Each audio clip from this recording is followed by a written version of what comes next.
नमस्कार, सरिताज किचन मराठीमध्ये तुमचं खूप खूप स्वागत। आज आपण एकदम साध्या सोप्या पद्धतीने मस्त गावरान झणझणीत बेत बनवतोय। त्यासाठी सर्वात आधी एक वाटण तयार करून घेऊयात। त्यासाठी मिक्सरच्या भांड्यामध्ये 7 ते 8 लसणाच्या पाकळ्या, पाव वाटी खिसलेलं सुकं खोबरं, थोडीशी हिरवी कोथिंबीर आणि अर्धा चमचे जिरे त्यामध्ये घ्यायचे। आणि आता हे सर्व साहित्य मिक्सरला वाटून पेस्ट तयार करून घ्यायची। वाटून घेताना लागलंच तर 1 ते 2 चमचे पाणी सुद्धा घालू शकता। तर इथे सर्व साहित्य मी मिक्सरला वाटून घेतलं आहे। वाटून घेताना यामध्ये थोडंही पाणी घातलं नव्हतं आणि तुम्ही बघू शकता थोडंसं जाडसर ठेवूनच हे मी वाटून घेतले। आता आपण भाजी बनवून घेऊया। भाजी बनवण्यासाठी गॅसवर कढई गरम करायला ठेवली आहे। कढई गरम झाली की आता त्यामध्ये 3 ते 4 चमचे तेल घालायचं। तेल गरम झालं की आता त्यामध्ये आपण जे मसाल्याचं वाटण तयार करून घेतलं होतं ते वाटण घालायचं।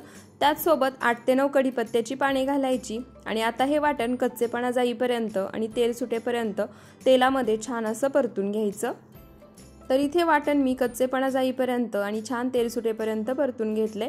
त्यानंतर यामध्ये इथे मी एक मध्यम आकाराचा टोमॅटो बारीक चिरून घेतलाय तो घालायचा आणि आता टोमॅटो ही मसाल्यासोबत मध्यम आचेवरती मऊसूद होईपर्यंत परतून घ्यायचा।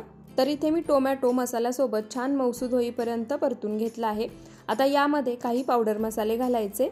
त्यामध्ये पाव चमचा हळद, अर्धा चमचा गरम मसाला, 1 चमचा कलरसाठी काश्मीरी लाल मिरची पावडर आणि 1 चमचा कांदा लसूण मसाला घालायचा।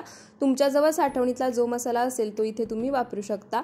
आता या पावडर मसाल्यांचा कच्चेपणा जाईपर्यंत सर्व मसाले भाजून घेतलेल्या मसाल्यासोबत 1-2 मिनिटं छान असे परतून घ्यायचे। मसाला भाजून घेत असताना जास्तच कोरडा वाटत असेल किंवा कढईला खाली चिटकत असेल तर यामध्ये 1/2 वाटी पाणी घालायचं आणि पुन्हा हा मसाला छान तेल सुटेपर्यंत भाजून घ्यायचा। पाणी घालून अशा पद्धतीने मसाला भाजून घेतला की मसाला छान भाजला जातो आणि भाजीची चवही वाढते।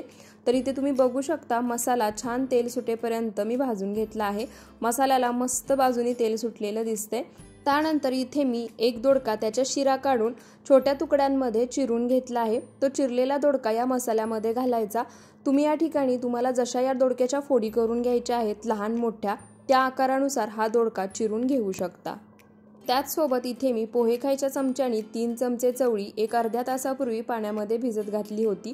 ती भिजवून घेतलेली चवळी सुद्धा यामध्ये घालायची आणि आता चवळी आणि दोडका मसाल्यासोबत मिक्स करून 1-2 मिनिटं मध्यम आचेवरती परतून घ्यायचा। तर इथे मी दोडका आणि चवळी मसाल्यासोबत मध्यम आचेवरती 1-2 मिनिटं छान असे परतून घेतले आहेत।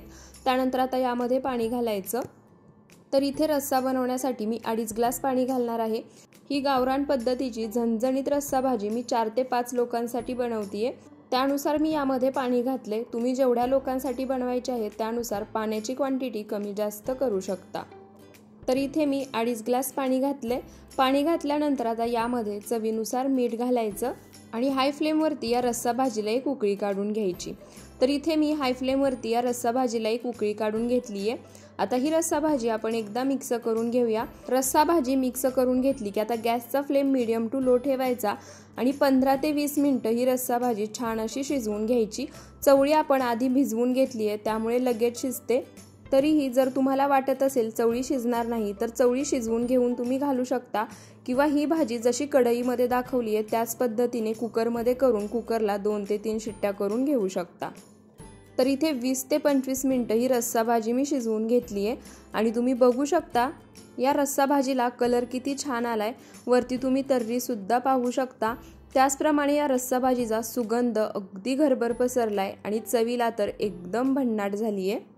त्याचप्रमाणे या ठिकाणी मी तुम्हाला दाखवते। तुम्ही बघू शकता दोडकाही शिजलाय आणि त्याच पद्धतीने चवळी सुद्धा तुम्ही बघू शकता। चवळी सुद्धा अगदी मस्त आणि मऊसूद शिजली आहे। आता गॅस बंद करूयात।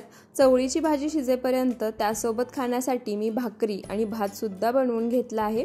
आता आपण ताट वाढून घेऊयात। तर इथे ताटामध्ये मस्त झणझणीत गावरान पद्धतीची आणि तर्रीदार दोडक्याची रस्सा भाजी सोबतच गरमागरम भाकरी सुद्धा आहे। या दोडक्याच्या रस्सा भाजी सोबत तुम्ही भाकरी चुरून सुद्धा खाऊ शकता। सोबतच मी गरमागरम आणि मऊसूद असा भात सुद्धा बनवला होता। त्याचसोबत लोणचं आणि पापड सुद्धा आहे। तुम्ही कांदा सुद्धा घेऊ शकता आणि इथे आपली मस्त झणझणीत अशी गावरान थाळी बनवून तयार झाली आहे।